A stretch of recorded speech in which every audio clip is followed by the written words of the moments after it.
하나님께로부터 난 자라는 제목 말씀을 가지고 하나님의 말씀을 상고하겠습니다. 우리 지난 시간까지 미혹받지 않기 위해서는 어떻게 해야 되는가에 대해서 말씀드렸습니다. 우리 7절 말씀에 너희를 미혹하지 못하게 하라. 아무도 그 어떤 것으로도 미혹하지 못하게 해라. 미혹받지 않기 위해서는 세 가지 마음이 먼저 항상 있어야 된다고 말씀드렸습니다. 첫 번째, 삼가 조심하지 못해서 마음이 둔해지지 않도록 해라. 마음이 민감하도록 항상 삼가 조심하도록, 그래야 미혹하지 못하는 기본적인 마음 상태가 된다라고 말씀드렸고, 특별히 이 미혹받기에 좋은 이렇게 마음이 확 끌리는 그것은 바로 욕심이다라고 했습니다.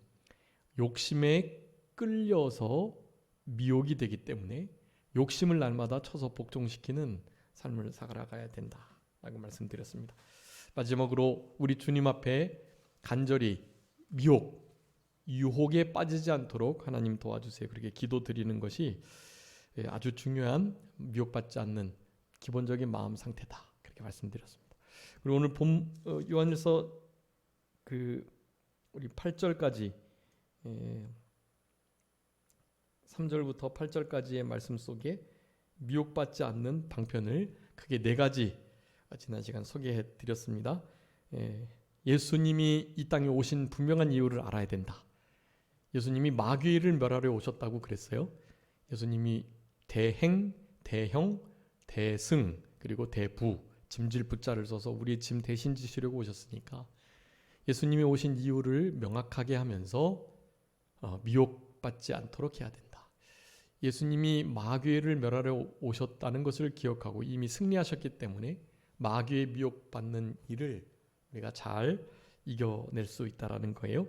또 두 번째는 예수님 안에 거해야 된다. 예수님 안에 거하는 것이 우리 요한복음의 말씀에 의해서 아주 중요한 원리 세 가지를 말씀드렸고, 오늘 요한일서 2장에 있는 말씀처럼 말씀을 지키는 자가 하나님 안에 거한다라고 말씀드렸기 때문에 말씀을 잘 지켜 순종하는 것, 미혹을 이기는 아주 중요한 방편이다라고 말씀드렸습니다. 그리고 범죄하지 않는 것, 죄를 짓지 않는 것에 대해서 말씀드렸고요. 죄 짓지 않는 면에 있어서 하나님께 속한 자가 되어야, 그리고 하나님께 속한 자는 하나님께로부터 난 자이다라고 말씀드렸습니다. 하나님께 난 자를 그래서 오늘 좀 구체적으로 더 살펴보려고 합니다. 여러분, 하나님께 난 자야 하나님께 속한 자이고, 하나님께 속한 자가 될 때 우리가 죄를 짓지 않는, 범죄하지 않는 승리의 삶을 실제로 살아낼 수 있다라는 것입니다. 자, 그래서 오늘 9절부터 12절, 10절부터 11절, 12절은 이제 하나님께로부터 난 자가 구체적으로 어떻게 표식이 나타나라는 것을 말씀하면서 이제 형제 사랑에 대해서 말하고 있고요. 그래서 오늘은 이 하나님께로부터 난 자, 이 난 자가 신약 성경에서 어떤 자들인지를 조금 더 구체적으로 더 분명하게 살펴봐야 할 필요가 유익이 될 것이기에 말씀들을 조금 더 자세히 살펴보도록 하겠습니다. 자, 9절에 하나님께로부터 난 자마다 죄를 짓지 아니한다라고 말을 합니다. 여러분, 우리는 하나님께로부터 난 자죠. 그런데 죄를 지어요. 그럼 이 말씀이 틀린 건가요? 우리는 하나님께로 난 자가 아닌가요? 우리는 분명히 하나님께 난 자로 하나님께 속한 자예요. 우리가 그분 안에 있고 그분이 우리 안에 계셔요. 그것을 우리가 믿음으로 확신하며 또 체험하며 늘 그렇게 교통하고 동행하며 살아갑니다. 그런데 하나님께로부터 난 자임에도 불구하고 우리가 죄를 어떻게 해요? 지어요. 죄를. 우리 뒤에 요한일서 5장에 보면 요한일서 5장 19절인가요?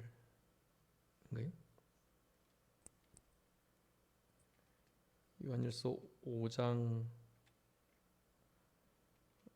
하나님께로 난 자는 악한 자가 만지지도 못하고요. 범죄하지 않는다고 아예 그렇게 다시 한번 분명하게 말을 합니다.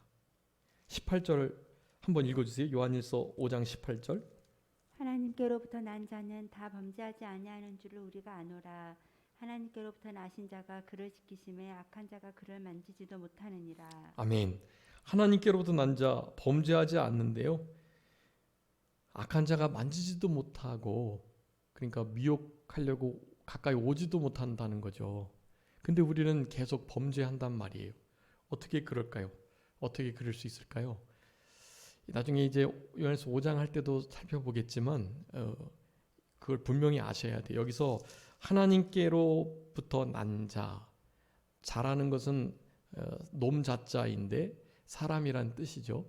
근데 그 사람이 우리 성도의 전 인격을 가리키기도 하고, 특별히 이렇게 아예 범죄하지 않는다라고 했을 때에는 그 성도의 전 인격 중에 중생한 영, 그 영을 가리킵니다.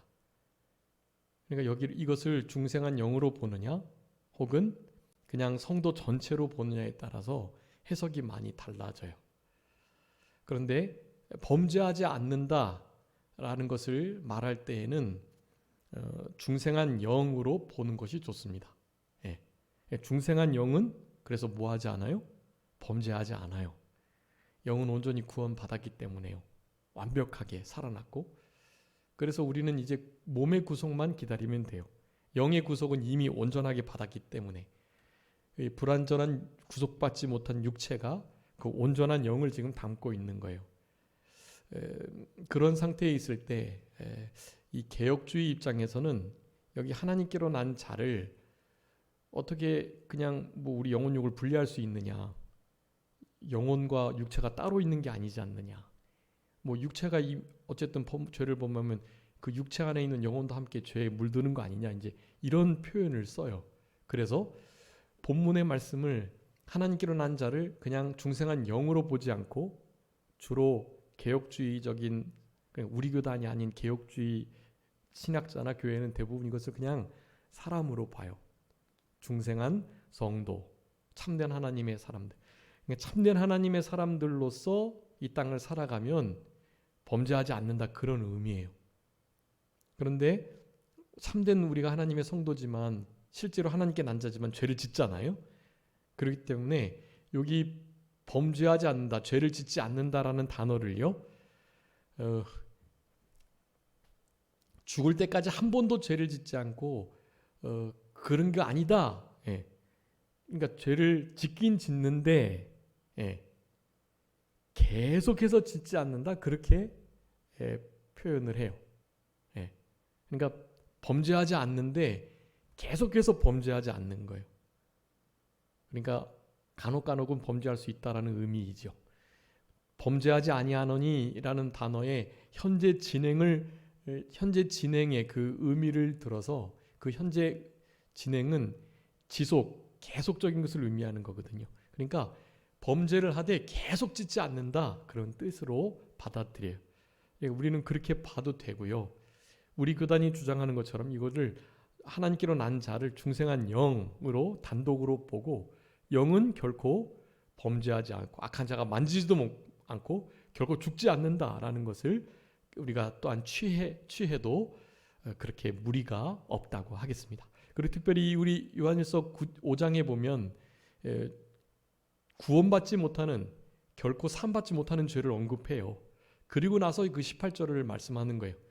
다른 말로 하면 하나님께로부터 난 자는 뭐 하지 않는다, 죽을 죄를, 구원받지 못할 만한 죄를 범하지 않는다, 그런 의미이기도 해요. 네, 그러니까 세 가지로 그렇게 이해하시면 돼요. 하나님께로 난 자가 중생한 영으로 보고, 중생한 영은 결코 범죄하지 않는다, 죄를 짓지 않는다, 그렇게 아시면 되고요.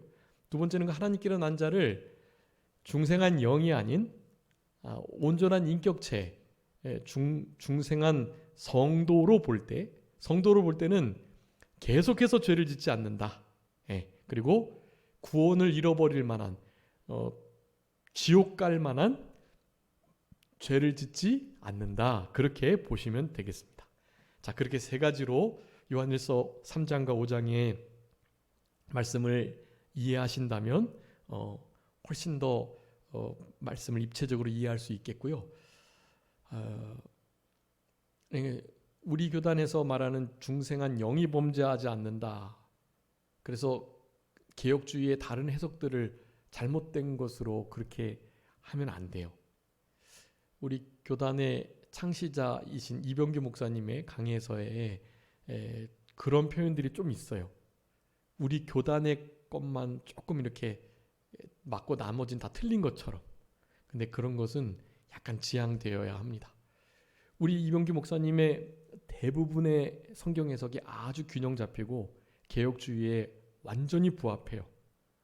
그런데 몇 가지는 우리가 흔히 아는 개혁주의적인 해석들을 막 목사님이 너무 잘못됐다고 이렇게 표현을 하시는 경우가 있어요. 그것은 결코 잘못됐다고 우리가 판단하면 안 돼요. 그것도 성경의 전체 원리와 어긋나지 않으면 인정하고 받아줄 수 있는 그런 마음 상태가 필요합니다. 우리 저기 이렇게 큰 교회 말고 좀 작은 우리 교단 교회는요, 목사님들이 많이 바뀌잖아요. 많이 바뀌니까 그 교회 안에 목사님 이병규 목사님 강해서를 펴놓고 말씀을 듣는데요. 새로 오신 목사님이 이병규 목사님 강해서대로 하나 안 하나 그걸 본다는 거예요. 그래서 안 하면 막 이렇게 큰 목사님한테 말씀해가지고 우리 목사님 강해서대로 안 한다고 막 이렇게 고자질하고 그런다고 그러시더라고요. 이제 큰 목사님 돌아가셨으니까 이제 그런 일은 잘 없지만 그래도 여전히 목사님 강해서를 펴놓고 목사님 강해서대로 안 하면 나중에 목사님께 목사님 왜 강해서대로 안 하시냐고 막 따지기도 하고 그런다 하더라고요. 이제 큰 목사님께 말씀은 못 드리지만 강해서가 진짜 참된 진리니까 강해서대로 하시라고.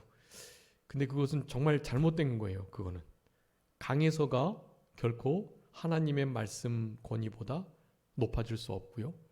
이병규 목사님의 강해서도 우리 한국에 그리고 전 세계에 정말 보수적이고 아주 귀한 영적인 진리의 해석 그리고 영적인 해석 아주 좋은 설교는 될 수 있지만 그것을 진리로 받아들이시면 안 돼요. 그 해석을. 하나님의 말씀이 진리지 그 진리를 해석한 것은 진리가 아니거든요. 진리는 하나님의 말씀이 진리라 그랬잖아요. 그러니까 그 말씀을 진리의 원리대로 잘 해석한 것을 우리는 하나님의 또 다른 진리인 것처럼 그것을 흔히 신앙 노선이라고 하는데 그런 노선들이 그 진리의 해석에 따라 이제 달라지는 거예요. 그 우리의 큰 목사님의 해석의 노선은 아주 귀하고 너무 복된 길이에요. 좁은 길 가고. 그럼에도 그 가운데 많은 교회가 인정하는 성경의 원리에 맞는 개혁주의적인 성경 해석이 이를테면 막 틀렸다, 잘못됐다라고 말할 때에는 참 조심해야 된다라는 거예요. 그런 이들의 말도 인정하고 오늘 본문 요한일서의 말씀은 딱 그런 것 중에 하나예요. 중생한 영으로 보고 영은 범죄하지 않으니까, 죽지 않으니까, 자라나니까, 성장하니까, 결코 범죄하지 않으니까라고 생각하면서 그런 중생한 영을 가지고 있는 우리도 마치 완전주의자처럼 진짜 범죄하지 않는 사람인 것처럼 행동해야 돼요. 우리는. 그 중생한 영이 범죄하지 않는다는 그 중심을 갖지 않으면 우리들 계속 범죄하진 않지만 범죄할 수 있으니까 뭐 죽을 범죄는 안 하지만 지옥 가는 범죄는 안 하지만 일반적인 범죄는 뭐 할 수 있으니까 이렇게 생각하고 만단 말이에요. 그러니까 그건 아주 그 해석이 맞다 할지라도 그렇게 생각하게 되면 신앙의 유익이 정말 적어져요. 그러니까 도리어 우리 큰 목사님처럼 중생한 영으로 보고 영은 결코 범죄하지 않는다는 걸 강조할 때 우리 안에 실제로 범죄하지 않을 수 있는 아주 중요한 근거가 자리 잡게 되는 거예요. 그러니까 우리 교단의 해석이 훨씬 더 하나님 말씀을 이루는 데 있어서 적합한 해석이, 제가 말씀드렸던 것처럼 계속해서 범죄하지 않는다, 혹은 지옥 가는 범죄는 하지 않는다라고 이해하게 되면 어떤 효과가 나요? 지금 내가 범죄하는 것이 괜찮다, 당연하다, 그럴 수도 있다, 이렇게 합리화하게 된다라는 말씀이에요. 그러니까 그렇게 해석을 할 수도 있지만, 원래 그러니까 개혁주의 입장에서는 이 중생한 영으로 보게 되면 우리가 인격이 하나인데, 한 몸이고 영혼육, 지정의가 하나인데, 내 육체는 괜찮은데, 육체는 범죄하는데 영혼은 범죄하지 않는다, 이런 식으로 말하면 마치 구분이 되는 것처럼 보이니까, 그래서 개혁주의 입장에서는 이원론을 말하고, 그러니까 이분설을 말하면서 이거를 영으로 이렇게 분리해낼 수 없단 말이에요. 그러니까 중생한 성도로 보게 돼요. 그냥 사람으로 보게 된단 말이에요. 그러니까 그렇기 때문에 우리가 하나님께로부터 났고 하나님께 속한 자인데 범죄하는 우리를 보니, 여기 하나님께로 난 자는 죄 짓지 않는다 그랬는데 나는 분명히 났음에도 불구하고 죄를 지으니, 이 말씀이 마치 틀린 게 되어버리니까, 그래서 그런 해석을 하는 거예요. 계속 범죄하지는 않는다는 뜻이다, 혹은 지옥 가는 죽을 범죄를 하지는 않는다라는 것이다 라고 해석을 하는 거죠. 그렇기 때문에 그런 어떤 한계가 있다는 것을 기억하시고요. 자, 중생한 영은 범죄하지 않는다라고 생각하시는 것이 우리 신앙에 더욱더 유익하다라는 것을 기억하시면서, 하나님께로 난 자, 죄를 범하지 않는데 그 이유를 이렇게 설명하고 있습니다. 이는 하나님의 씨가 그의 속에 거하며 그도 범죄하지 못하는 것은 하나님께로부터 났습니다 라고 말해요. 여기 하나님의 씨가 아주 중요합니다. 하나님의 씨는 무엇이겠습니까? 하나님의 성품, 하나님의 성령, 또 하나님의 말씀, 이 모든 것을 다 가리켜요. 네. 하나님께서 우리를 하나님의 형상대로 만들어 주셨는데 그 성품이 우리에게도 주어졌단 말이에요. 믿는 우리들은 그 하나님의 성품이 회복된 자란 말이에요. 그래서 하나님의 씨가 있기 때문에 우리는 범죄하지 않아요. 않아야만 해요. 않을 수 있어요. 예. 그런데 우리는 범죄하죠. 하나님의 말씀, 하나님의 성령, 하나님의 성품, 이런 귀한 것들이 우리에게 주어졌음에도 불구하고 우리는 죄를 져요. 원래는 그 하나님의 씨가 있다는 것 자체가 죄를 짓지 않을 수 있는 이유가 되어야 되는데, 그 이유를 잊어버리고 하나님께로부터 난 하나님의 씨가 있는 정말 차원이 다른 존재, 신적 존재임에도 불구하고 죄를 계속 범하는 거예요. 어디에 져서요? 육체에 져서요. 사탄의 미혹에 넘어져서요. 내 감정에 치우쳐서요. 내가 그동안 경험하고 또 겪어오고 판단하고 또 이성적으로 내가 나름 결정하고 생각했던 그 모든 사고의 테두리를 가지고 생각하니 안 맞고 틀리고, 그리고 진짜 미혹을 이길 수 없는 그런 상태에 있기 때문에 범죄했을 뿐이에요. 이것을 우리가 바로잡아야 됩니다. 이제 실제로. 자, 하나님께로 난 자는 뭐 하지 않는다? 범죄하지 않는다. 하나님께로 난 우리는 실제로 죄 짓지 않을 수 있어요. 우리 요한 웨슬레, 그 감리교를 창시한 그 웨슬레가 늘 그렇게 말했어요. 그래서 그 존 웨슬레를 완전주의자라고 말해요. 완전주의자. 그러니까 범죄하면 구원을 잃어버리고 범죄하면 하나님께로 난 자가 아니라고 강하게 말을 해요. 그래서 실제로 아시는 것처럼 감리교도들 혹시 아시나요? 감리교 다니시는 분들? 여러분, 그런 분들은요 상당히 열심히 해요. 교회 빠지거나 헌금 못하거나 죄 짓거나 그러면 지옥 갈 수도 있다고 생각해요. 실제로 내가 구원을 잃어버릴 수도 있다고 생각한다니까요. 진짜로요. 그러니까 얼마나 열심으로 예배드리고 전도하고 기도하고 헌금하고 막 헌신하겠어요, 실제로. 예. 그래서 신학은 장로교인처럼, 그리고 신앙생활은 감리교인처럼 해라, 그런 말이 있어요.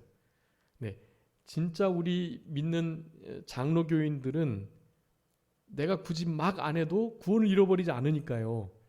천국 못 가는 거 아니니까 이래도 되고 저래도 되고, 이런 말씀도 계속 범죄는 안 하지만 가끔씩 범죄하는 거야. 뭐 다윗도 범죄하고 뭐 다 범죄했는데 뭐 우리라고 범죄 어떻게 안 할 수가 있냐 하면서 그냥 죄 짓는 것을 당연히 여긴단 말이에요.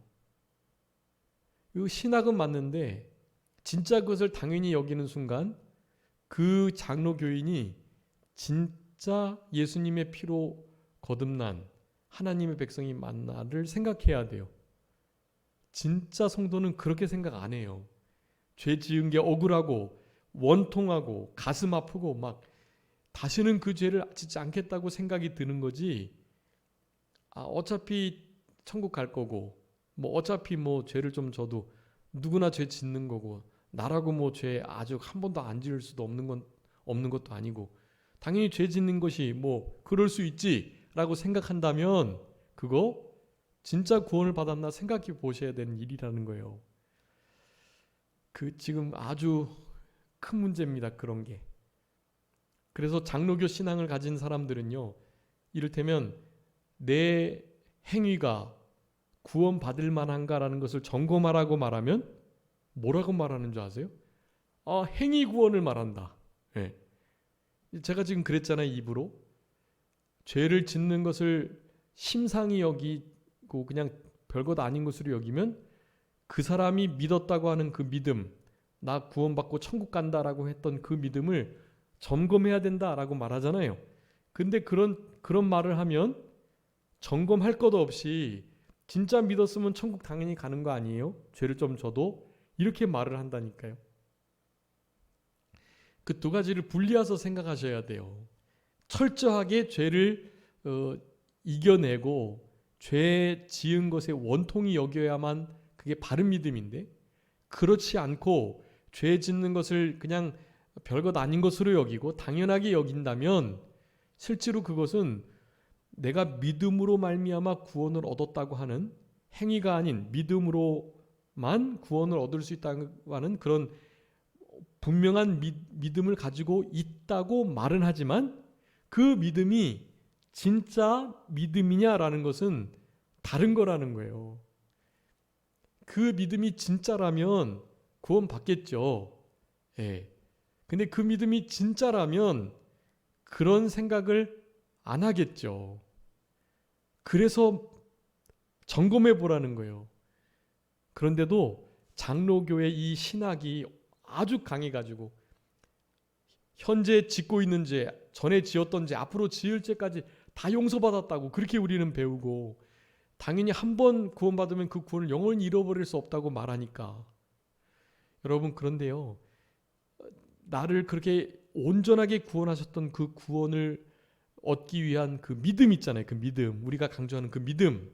자, 그 믿음이 진짜 믿음이 있고 가짜 믿음이 있다는 것을 성경은 말하고 있어요. 야고보서에 무슨 믿음이 나오죠? 죽은 믿음이 나오잖아요. 죽은 믿음. 여러분, 죽은 믿음으로 천국 갈 수 있을까요? 없을까요? 죽은 믿음으로는 천국 못 가요. 죽은 믿음이 있을 수 있다니까요.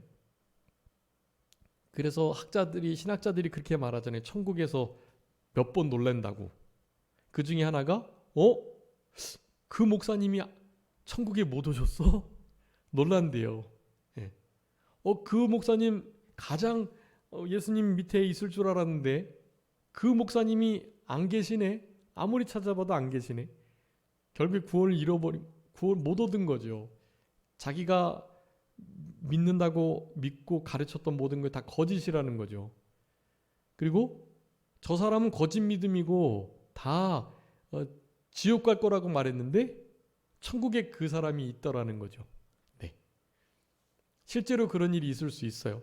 즉 우리의 판단은 하나님의 계획과 그 선하신 주권 섭리를 짐작할 수도 없어요.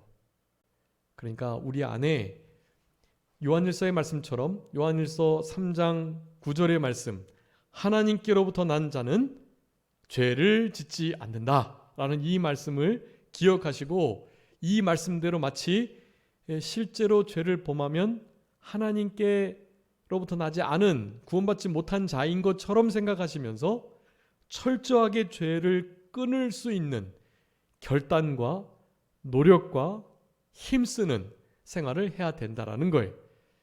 여러분, 그것이 우리의 삶에 없으면 죄송하지만 아무리 믿음으로 나 구원받았다, 천국 간다라고 말해도 내가 믿는다고 하는 그 믿음이 진짜 믿음이 아닐 수도 있다라고 말씀을 드리는 것입니다. 그 믿음이 진짜라면 이렇게 살아가는 거예요. 진짜 죄를 짓지 않으려고, 범죄치 않으려고 이를 악물고 뼈를 깎는, 가끈히 행하는 그런 삶을 살아가게 된다라는 것이에요. 여러분, 아주 중요한 말씀입니다. 하나님께로부터 난 자가 하나님께 속한 자인데, 하나님께 속한 자, 하나님께로 난 자는 죄를 범하지 않아요. 중생한 영이 죄를 범하지 않는 건 당연하고요. 중생한 영을 소유한 거듭난 우리들도 죄를 범하지 않아야만 하는 거예요. 죄를 범한다면 철저하게 회개하고 적어도 같은 죄를 다시 지어서는 안 되는 그 아주 굳은 결심, 일사가고 죽을 다짐을 해야만 하는 것이, 여러분, 그게 진짜 거저 믿음으로 선물로 받은 구원을 조금이나마 깨닫고 감사하는 자의 삶이라고 할 수가 있겠습니다. 저에게 하나님의 씨, 뭐라고요? 하나님의 말씀, 하나님의 성령, 하나님의 성품, 그것을 다 가리키는 것인데요. 하나님의 말씀과 성령과 하나님의 그 성품이 우리 가운데 있으니 범죄하지 않아야죠. 않을 수밖에 없죠. 범죄할 수가 없죠. 여러분, 그것이 진짜 성도의 모습입니다. 어쩌다가 범죄할 수 있죠. 그럴 때에는 가슴을 치면서 애통이 여기고 원통이 여기는 삶을 그렇게 살아가게 되는 것입니다. 자기가 하나님께로부터 났다는 것을 알게 돼요. 분명히 알아요. 네. 그래서 10절에 말씀합니다. 하나님의 자녀들과 마귀의 자녀들이 드러난다. 어떻게 드러나요? 내 속에 하나님의 씨가 있는지, 내가 하나님께로부터 난지 그렇지 않은지를 알게 되고, 그렇게 하나님의 씨가 있는 하나님께로 난 자는 범죄하지 않으므로 마귀에게 속한 자가 아닌 하나님께 속한 자임이 나타난다, 그런 거예요. 여러분, 우리가 늘 하나님의 자녀인지 마귀의 자녀인지를 이 세상 가운데 드러내도록 살아가게 돼 있어요. 근데 우리는 비슷하게 살아가는 거예요. 저 사탄의 자녀들과 별반 다르지 않게. 그런데 실제로 삶의 영역 속에 내가 하나님의 자녀라는 사실을 그냥 너무나 그냥 존재로서 나타날 수밖에 없다라는 것을 여러분 아셔야 됩니다. 하나님의 자녀다 나는, 이것을 어떻게 알 수 있겠습니까? 한번 읽어봐 주세요. 로마서 8장 16절 한번 읽어주세요. 로마서 8장 16절. 성령의 진이 우리의 영과 더불어 우리가 하나님의 자녀인 것을 증언하시나니. 아멘. 자, 우리가 하나님의 자녀인 것을 어떻게 알게 되나요? 또한 증거가 되나요?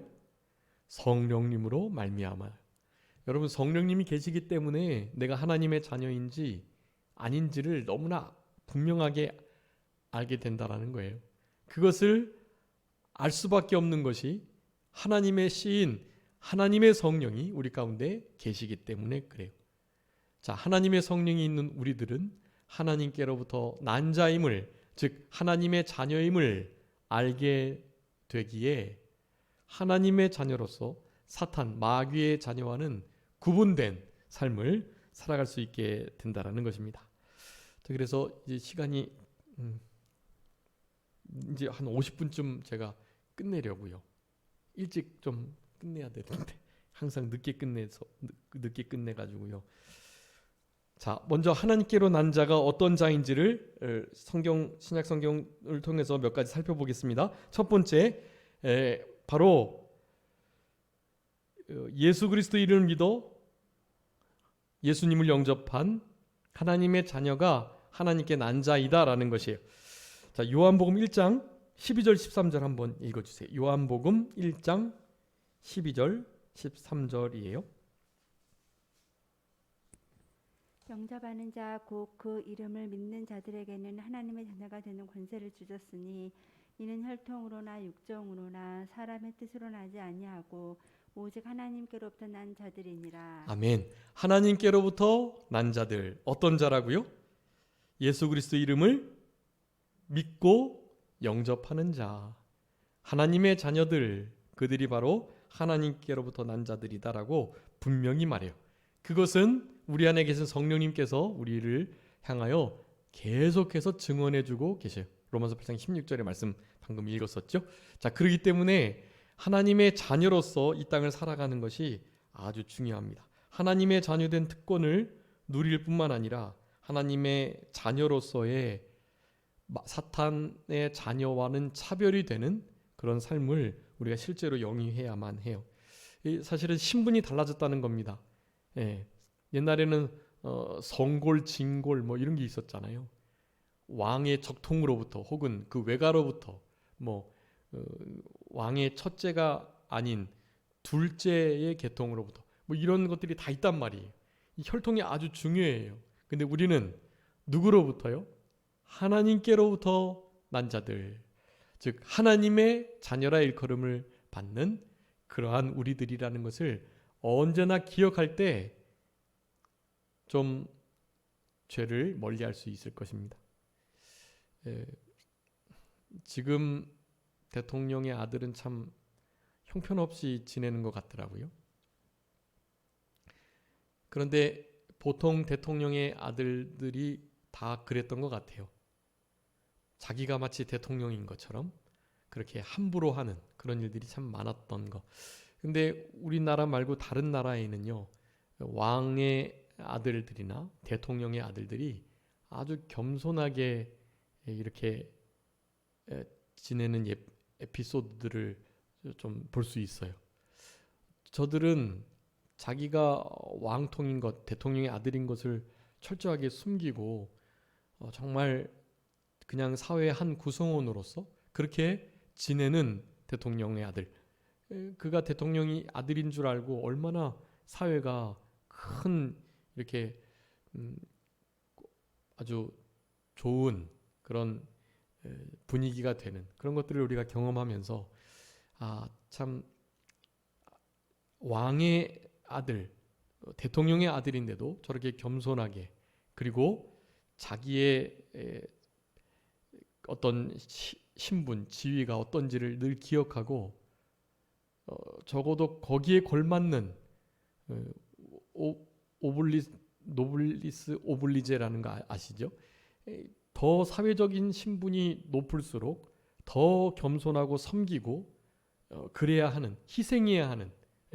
여러분 우리나라 6.25에 참전한 많은 미군들이요, 하버드 졸업생들, 아이비리그 졸업생들이 그렇게 많았다고 하고요. 정치 지도자들의 자녀들, 뭐 의사의 자녀들, 사회적으로 명망과 동망이 있는 이들의 자녀들이 많이 한국전에 참전했다고 그래요. 우리들이 먼저 본을 보여야 우리 미국 안에 있는 다른 서민들의 그런 자녀들도 이런 귀한 독립을 위한 전쟁에 참여할 수 있게 될 것이기 때문에 먼저 솔선수범하는 거예요.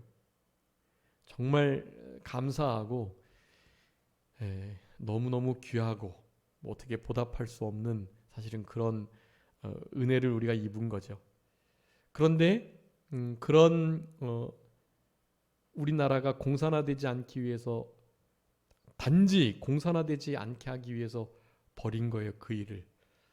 그랬는데 우리나라가 그 공산주의와 늘 이제 등을 지고 우리가 그 일을 얻기 위해서, 자유를 얻기 위해서 얼마나 큰 희생이 지불됐는지를 잊어버리고 무슨 공산당 그 뭐 몇백 년 된 것에 대해서 축하를 하고 그 공산당의 주석 혹은 공산의 우두머리에게 인격적으로 존경한다고 말하고 당신의 평화와 전 세계를 향한 어떤 리더십, 지도자십을 존경한다고 말하고 이런 일이 적어도 있어서는 안 되잖아요. 우리나라가 그런 일을 지금 하고 있습니다. 그래서 한 몇 달 전에 상하원 의원들이 함께 조그만 이렇게 성명서를 하나 발표했는데요. 아니 어떻게 대한민국이 그런 일을 할 수 있느냐?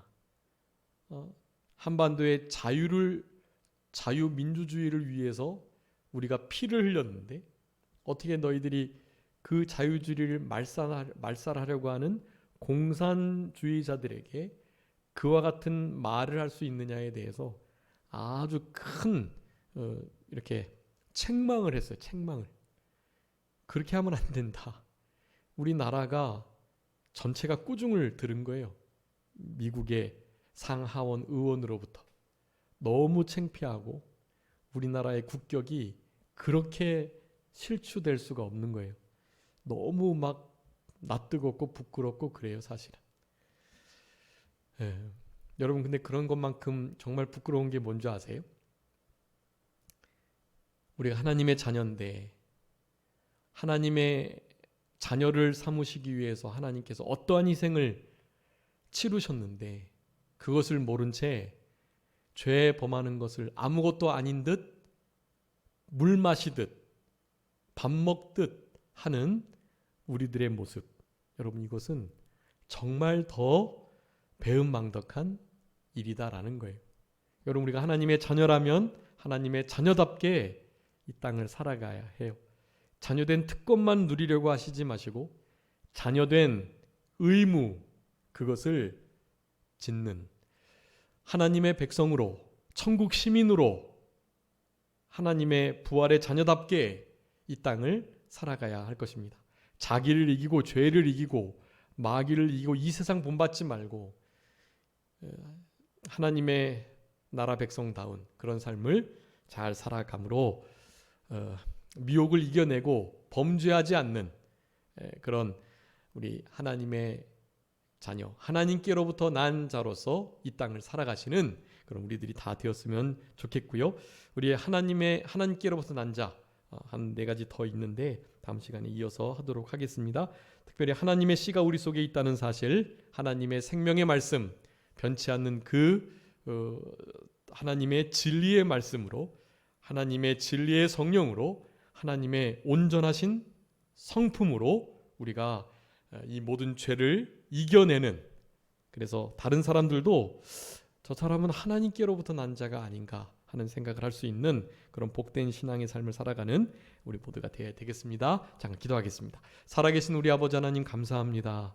우리들에게 하나님께로부터 난 자로서 하나님께 속한 자의 삶을 살아가라고 명령하셨사오니 남은 때 마귀의 자녀들과는 구분된 하나님의 자녀로서의 빛과 소금의 역할을 감당하며 그리스도의 향기를, 편지의 역할을 잘 감당하는 우리 모두가 되게 하여 주시옵소서. 남은 주일도 우리 주님께서 함께 해주시고 동행하시며 그래서 말씀에 주의하여 깨어있는 그런 복된 신앙으로 남은 한 주간을 살아갈 수 있도록 우리 아버지 하나님 은혜 베풀어 주시기를 간절히 바라옵고, 특별히 우리 산정교회에 속한 모든 하나님의 권속들을 주님 붙드시고 우리가 가지고 있는 여러 가지 문제들과 어려움들을 주님께서 해결해 주시기를 간절히 바라옵고, 그 모든 어려움들을 붙들고 주님 앞에 더욱더 나아가는, 주님께 간절히 매달리는